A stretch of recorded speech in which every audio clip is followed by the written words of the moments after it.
How to draw a molecular orbital diagram. In this question, we're asked to draw the molecular orbital diagram of the bromine 3 cation, and make special note that 4 ligand group orbitals are not used because they're sigma incapable orbitals. So in the MO diagram, those 4 ligand group orbitals will not be shown. So we'll have to take that into account later. The ligand group orbitals that we are going to use for the molecular orbital diagram are shown. So, first step to any molecular orbital diagram question is to start by drawing the structure of the molecule we're looking at. So, we're looking at the bromine cation. So we'll start by drawing 3 bromines connected with a single bond.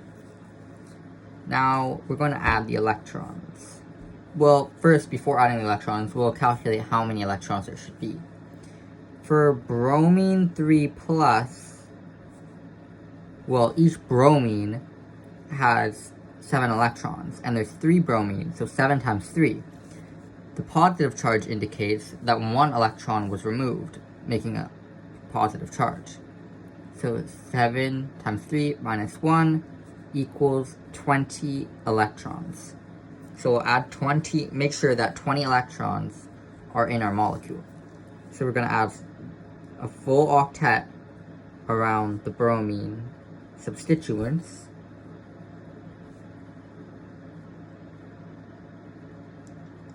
And we're at 16 right now, so we'll do 17, 18, 19, 20. Since bromine has 7 valence electrons, and we know that there is 2 bonds and 2 lone pairs, we see that the central bromine has a net positive charge. That's where the cation comes from. And so, this here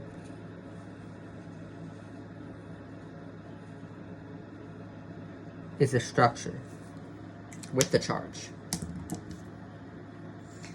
Now, we need to determine what the point group of this molecule is.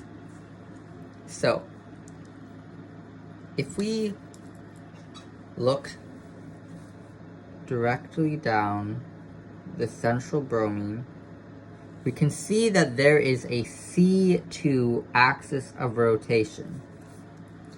Rotating it around would cause this bromine to move to this position and this bromine to move to that position, and the molecule would remain the same. If we try to find other axes of rotations, we would not be able to find one. So C2 is going to be our principal axis. Now, because we don't have, since C2 is our principal axis, we're going to add C, the principal axis 2, and then we're going to look at the planes. Well, there isn't a horizontal mirror plane, because we have to remember that Z moves up, Y moves to the side, and X moves directly out of the page. And a vertical mirror plane, so a horizontal mirror plane would be an XY plane. If we do the XY plane and try and mirror it, we'll get a reflected image. It doesn't output the same molecule. And so we can't use that H. However, if we try a V, a vertical mirror plane, and split it in the XZ plane directly out at us, Z, then X is out at us, cutting it like this, we see if we reflect it, we'll get the same thing.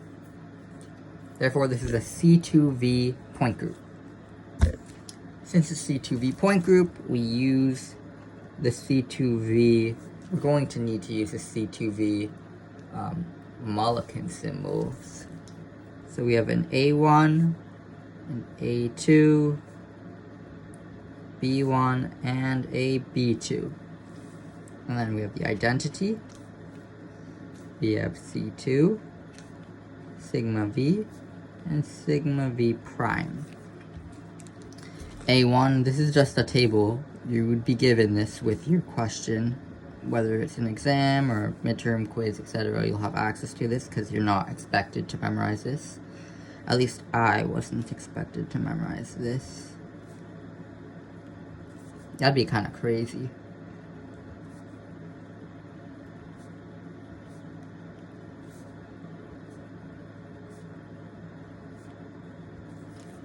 Okay, so those are the corresponding values. So, we have drawn the molecule, which is step 1. We've determined the point group, which is step 2. Now that we've determined the point group of the molecule, we need to determine the Mulliken symbols that correspond to the ligand group orbitals. Okay, so to do that, we're simply going to look at our C2V table and perform these symmetry operations on our ligand group orbitals in order to determine the Mulliken symbol that corresponds to each one. For ligand group orbital number 1, if we do a C2, because the identity applies 1 to all, so we don't really need to do that. Doing a C2, we'll get the same thing, because these swap places. Doing a sigma V, which recall, sigma V is the XZ plane, and sigma V prime is the YZ plane. So a sigma V, which is XZ, comes directly out at us. Well, it keeps the orbitals the same. And if we do a sigma V prime, which is in the plane of the page, well, it cuts it in half, kind of like if you have like some bread and you're cutting it with a knife this way, then you're doing the same process, cutting it this way, and half would be on top, half would be below, and it keeps it exactly the same. So this is a sigma, the sigma V prime would also be 1, so it's 1, 1, 1, 1. This gets the A1 Mulliken symbol. Ligand group orbital number 2. Well, again, E is 1. C2, if we do the C2 along the Z axis, well, we'll get a reflection. The shaded region will move to the left, and the unshaded region will move to the right. So that's 1, negative 1. If we perform a sigma V, which is, again, the plane that comes out at us, splitting it in half, ZX, Z being this way, X being directly up. Again, the shaded and unshaded regions will swap places, so that will again be negative 1. Sigma V prime cuts it in half like a sandwich again, and so it'll be 1 because it'll remain the same. So 1, negative 1, negative 1, 1 corresponds to a B2.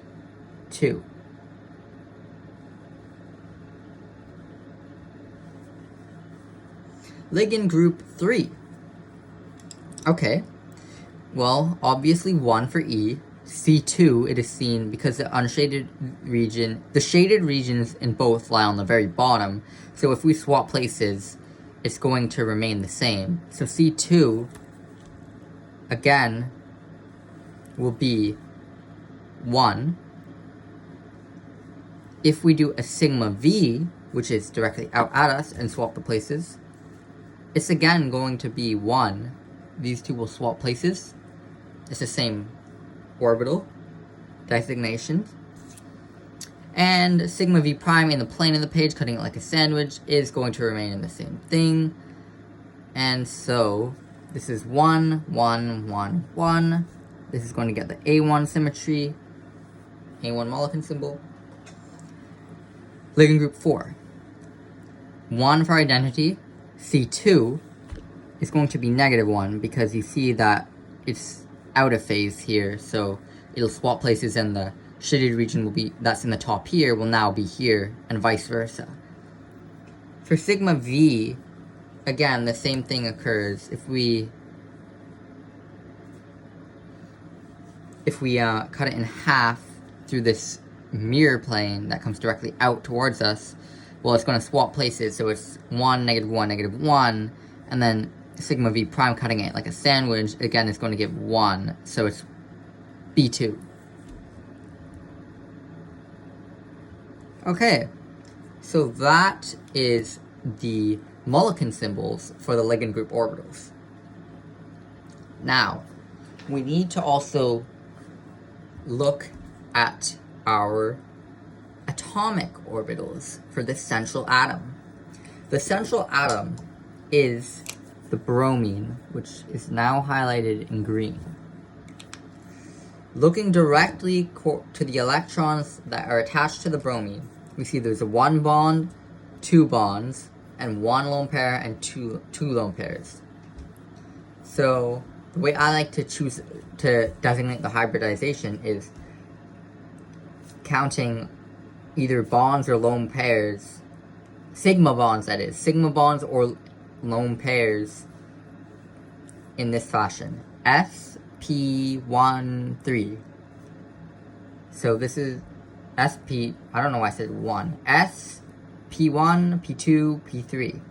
So we know it's SP3 hybridized. Since it is SP3 hybridized, we're going to have an S orbital, a PX orbital, a PY orbital, and a PZ orbital. Okay. The S orbital, generally these will always look the same. Recall that we did define our axis, our Cartesian system. So we are going to draw in our PX in a manner such as this. PY like this, and PZ like so. Okay. Again, we're going to use the same process before to determine the Mulliken symbols that correspond to these atomic orbitals. So, it's quite obvious that S is going to be an A1 symmetry. PX, well, if we do recall that every time we performed a C2 axis of rotation, we used the Z axis for our ligand group orbitals. Therefore, we have to stay constant using our Z axis as our C2 axis of rotation, testing these atomic orbitals. So, the C2 axis of rotation, if we do it around the Z axis, we rotate it and we will get the reversed image where the shaded region will be on this side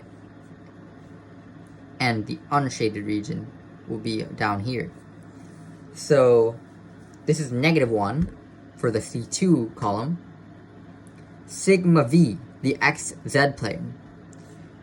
At first glance, it may look like it will be -1 as a reflection coming directly out of the page.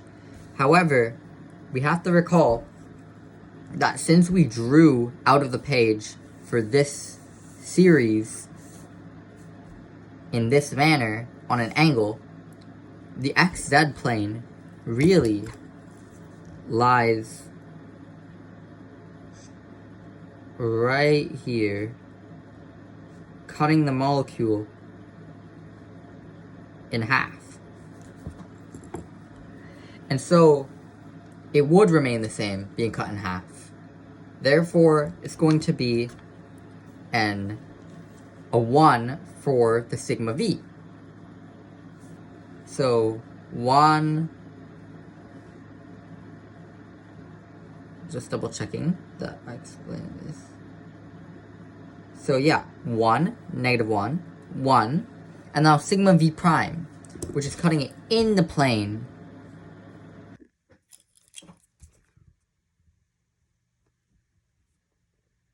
Okay, right, so sigma v prime. Well, sigma v prime cuts along the yz axis as we defined earlier.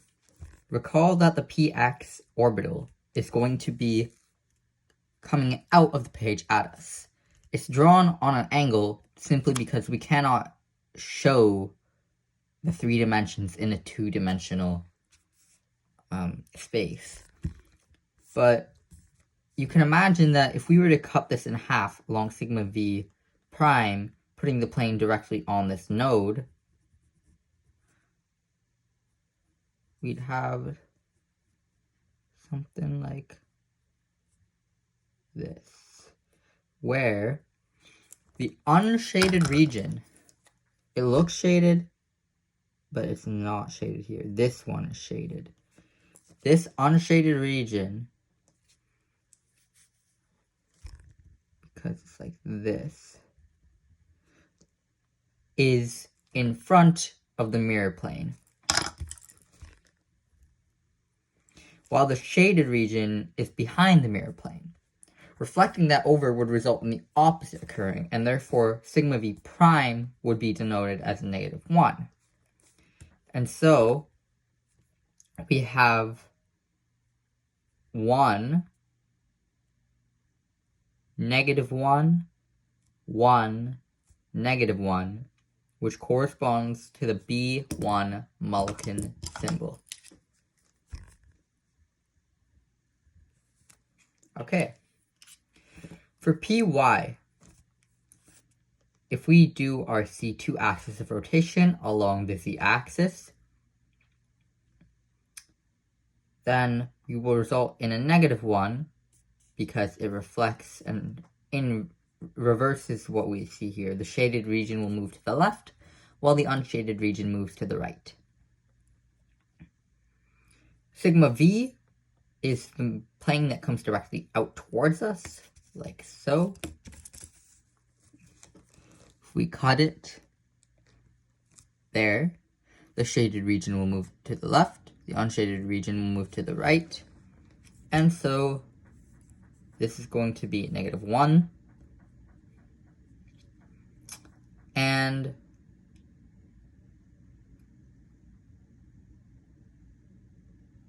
also sigma v prime, which is the yz plane, cutting it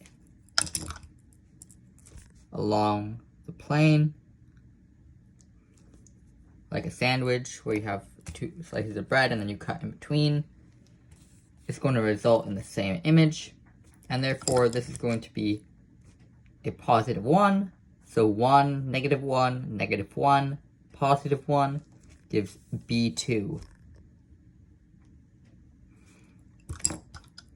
Now, doing the same thing for the last one, remember the z-axis is our C2 rotational axis that we're using. If we rotate around this axis, we're going to remain with the same thing. Sigma v, which is the xz plane coming directly out at us, you could think of it coming out directly at us this way, or the way we drew it, which is on an angle. Regardless, it's going to cut it directly in half, resulting in the same shape, same orbital. It's going to result in the exact same orbital structure and configuration. So that would be 1. And then for sigma v prime, which is the yz plane, cutting it in half like bread, well, that is going to result in the same orbital configuration, which is going to lead to 1, 1, 1, 1, and that is A1. Alright, perfect. So now we have to draw the Mulliken, the MO diagram that corresponds to this. So The best way to start is by first putting your molecule in the center, so Br3+, putting your ligand group to the right-hand side, which would be 2Br, and putting the central atom to the left, which is your Br+ cation. Now, we're going to place the orbitals, the atomic orbitals of the central atom in increasing energy. We had already we already drew the these orbitals, and it should be noted that this is increasing energy. And so the s orbital is going to be relatively low in energy.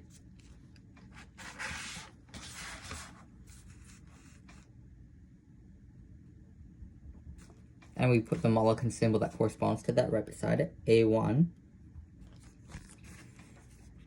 And then Px, Py, and Pz are essentially degenerate, meaning equal in energy. However, we're going to draw them. There's two ways to draw degeneracy. We could draw the orbitals side by side, where it would look something like this, the three orbitals. However, for the purpose of the MO diagram, it's better to draw degeneracy in this way, where we put 1, 2, and 3. If you put them really close together, it's supposed to be, and putting them close together represents the degeneracy. However,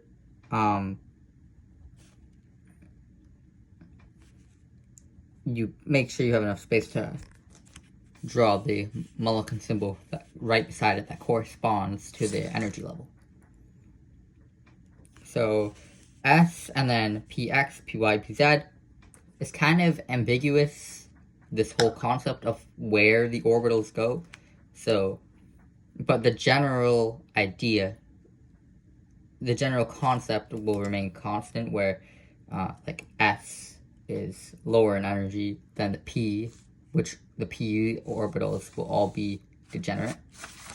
Doing the same for our ligand group orbitals that we determined earlier. So we have these two are going to be lower in energy than these two. So it's A1B2 and then A1B2. So we can put it like this. A1, B2, and then A1 and B2. If you like, you can draw which ligand group orbital they correspond to.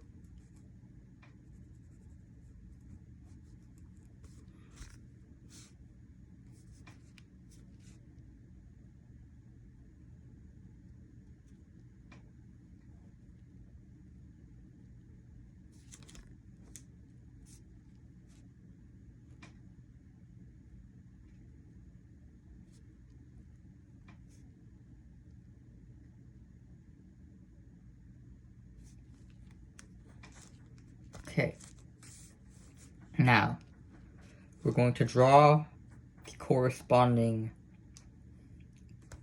bonding, anti-bonding, and etc. that's going to go down the center. So the first thing here is to start by looking for matching pairs. We have an A1 here and an A1 here. These are both low in energy, so we're going to have a low A1 bonding, which we would connect to the A1 orbitals. So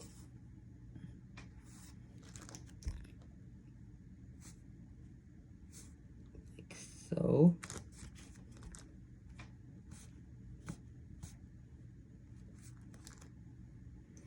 And we would have an A1 antibonding, which would be higher in energy than their bonding orbital. And we'll put that about here. We're just kind of arbitrarily choosing a spot that's quite higher. A1 antibonding. Antibonding is denoted by the asterisk. And again, connect.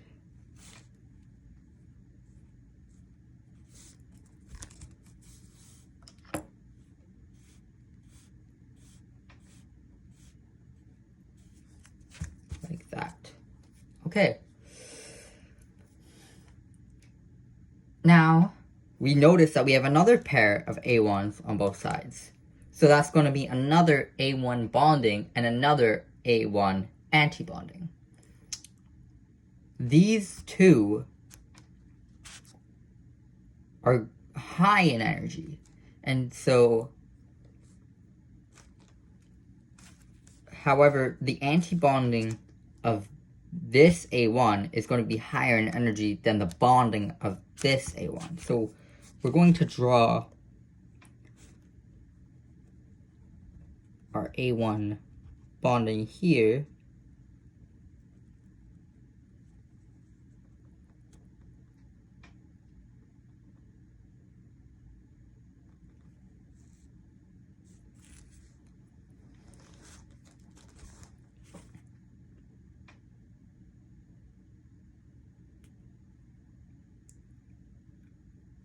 And so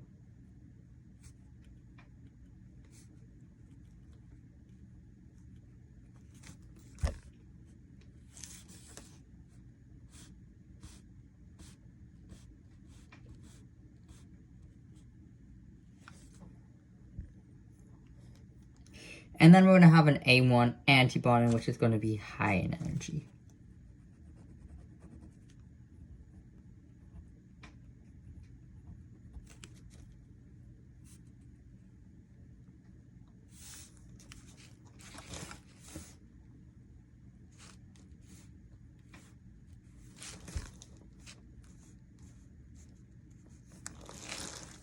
Okay. It's also kind of important to note that all A1s are going to interact with all A1s, so this A1 here also will interact and have an effect on this A1 antibonding up here.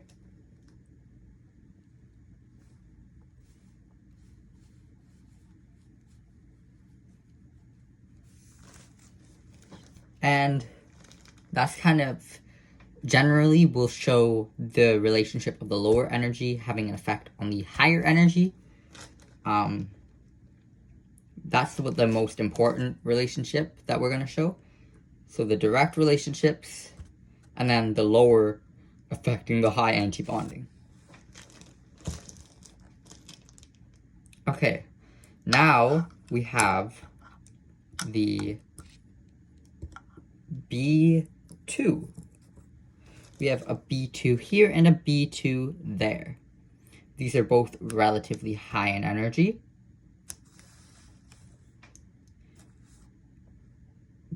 So we're going to have a B2 bonding and a B2 antibonding. Now, do we put the B2 bonding above or below the A1 antibonding that we used here? It turns out that we're going to put the B2 bonding above the A1 bonding. And that's because, as mentioned before, all of the A1s have an influence on each other. So while if we look at these two A1s, we see that they're relatively the same energy as these two B2s. So you'd imagine they would be the same, where B2 bonding and B2 antibonding would go. However, we have to account that we have two A1 low energies and one B2 low energy.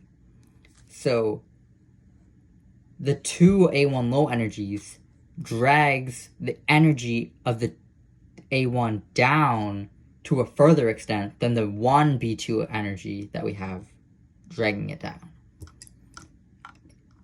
Hopefully that makes sense.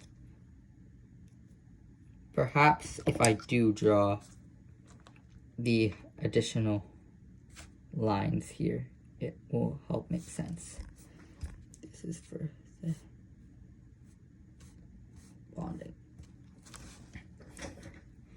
As you can see, these two low energies, A1s, drag down this A1 bonding, and therefore they also drag down this A1 anti-bonding. Whereas for B2, we'll draw the B2s in and then explain it.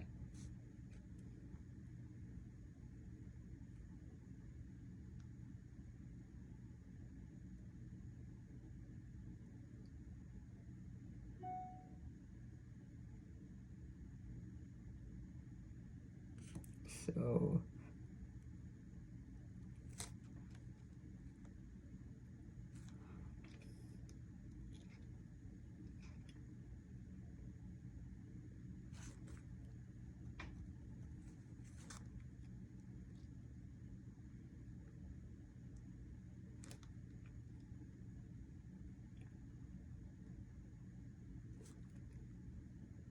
we have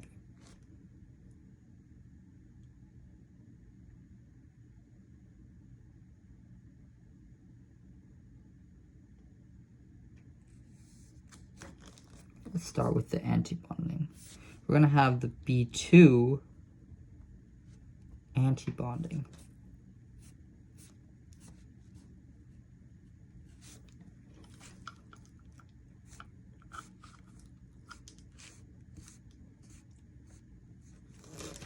And then we'll have a B2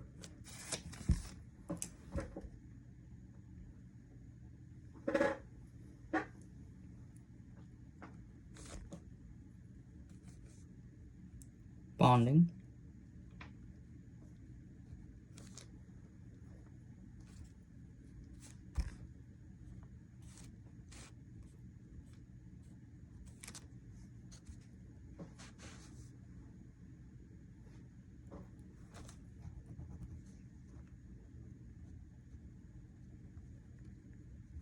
Okay. And of course this B2 is going to have an effect by dragging it down, but not to the same effect that the two A1s have dragging this A1 bonding down.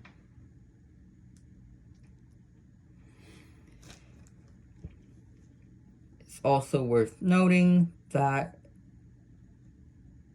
we have one unpaired B2. So since we have a paired set of B2s, we have a B2 bonding and a B2 anti-bonding. But there's also a B2 that we don't have a match for. So we're going to have maybe I shouldn't draw it that close. We're going to have a B2 non-bonding, which is again connected to these.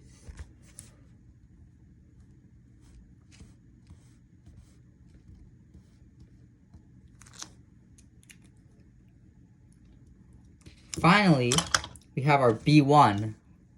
Well, we only have one B1, so it's going to form a non-bonding. And it's not being dragged down by anything, so it is going to be higher in energy than the B2 non-bonding. And this is going to be a B1 non-bonding.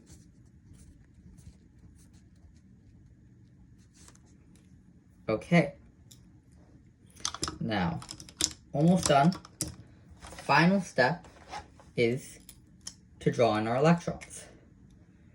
Remember, BR3 plus as we mentioned before, it has 20 valence electrons. However, we're also given the fact that 4 ligand group orbitals are not used because they're sigma incapable orbitals. For every LGO not used, we subtract 2 electrons because every ligand group orbital contributes 2 electrons. Therefore, we're going to have our total of 20 electrons minus the 4 ligand group orbitals that each contribute 2 electrons. And so we're only going to display 12 electrons because 20 minus 8 equals 12. So now we can just simply input our electrons from lowest to highest energy. Opposite spin, 1, 2, 3, 4, 5, 6, 7, 8, 9, 10, 11, 12. All right. Now, looking at our electrons, the highest energy orbital that contains electrons is our B1 non-bonding. Highest occupied molecular orbital, this is going to be the HOMO. The lowest unoccupied molecular orbital, or the energy level that is lowest in which contains 0 electrons, is our A1 antibonding. Lowest unoccupied molecular orbital. Therefore, it's the LUMO. And that is molecular orbital diagram.